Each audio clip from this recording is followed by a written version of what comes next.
వజ్రవాహనిక విద్యా వినియోగం. సూతునితో మునిగనాలు మహాముని సూత, మేము ఇంద్రునికి సహాయం చేసిన బ్రహ్మచేత బోధించబడ్డ వజ్రేశ్వరి విద్య నీ వల్ల విన్నాము. దీనివల్ల రాజులకు కావలసిన సర్వకార్యసిద్ధి జరుగునని తెలుసుకున్నాము. సూత మహాముని, ఇప్పుడు నీ వల్ల ఈ విద్య యొక్క వినియోగమందు వివిధ విధులు తెలుసుకొనదలిచి ఉంటిమి. దయతో మాకు తెలియజేయము అని ప్రశ్నించిరి.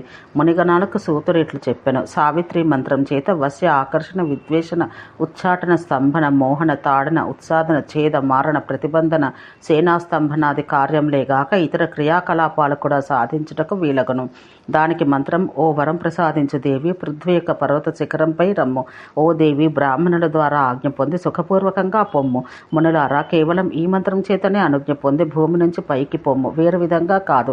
సర్వబాహ్య ప్రారంభిక కృత్యాలు పూర్తి చేసిన తర్వాత, వశ్యాది కృత్యాలు చేసిన తర్వాత సాధకుడు దేవుని విసర్జింపవలను.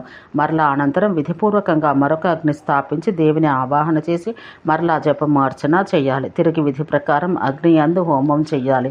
అప్పుడు ఈ మంత్రం చేతనే సాధకుడు ఇతరులను తాను వశీకరణం చేసుకునదలుచుకున్నప్పుడు పవిత్ర కృత్యం పూర్తి చేయాలి. అతడు జాజి పుష్పాల చేత 30,000 మార్లు హోమం చేయాలి. ఆకర్షణ కృత్యం కొరకు కరవీర పుష్పముల చేత నీతితో హోమం చేయాలి. విద్వేషణ కృత్యం కొరకు లాంగలక పూల చేత హోమం చేయాలి. ఉచ్చాటన కృత్యం కొరకు తిలలతో హోమం చేయాలి. స్తంభన కృత్యం కొరకు తేనెతో హోమం చేయాలి. మోహన కృత్యం కొరకు తిలల చేతన, తాడన కృత్యం కొరకు గాడిద లేక ఒంటె లేక ఏనుగు యొక్క రుధిరం చేత హోమం చేయాలి. స్తంభన కృత్యం చేత కృత్యానికి ఆవాలతోనూ, అట్లే మోహన కృత్యానికి కుశలతో హోమం చేయాలి. మహామునులారా, మారణం లేక ఉచ్చాటన కృత్యం కొరకు అహిపత్రం యొక్క బీజాలు హోమం చేయాలి. బంధన కృత్యమందు అహిపత్రముల చేత, సేనాస్తంభన కృత్యానికి కులటీపత్రముల చేత హోమం చేయాలి. అనంతరం సాధకుడు ఘృతం చేత పరమేశ్వరి యొక్క సర్వవిధములకు సిద్ధులు లభించుట కొరకు పూజ చేయాలి. పాలచే తయారు చేసిన పాయసాన్ని హోమం చేయట లేదా శుద్ధి ప్రాప్తించగలదు. తిల హోమం చేత రోగనాశకమగను. కమల హోమం చేత ధనం ప్రాప్తించును. ఇప్ప చెట్టు యొక్క ఫలముల చేత హోమం చేయుటచే కీర్తి వస్తుంది. ప్రతి హోమమందు 30,000 లెక్కించి సావిత్రి మంత్ర జపం చేస్తూ హోమం చేయాలి.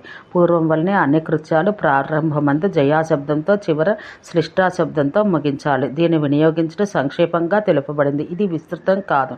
విధానపూర్వకంగా పూజ చేసి కేవలం సావిత్రి మంత్ర జపం చేయాలి. అప్పుడే ఉద్దేశించిన సిద్ధి ప్రాప్తిస్తుంది. ఇందు సందేహం లేదు.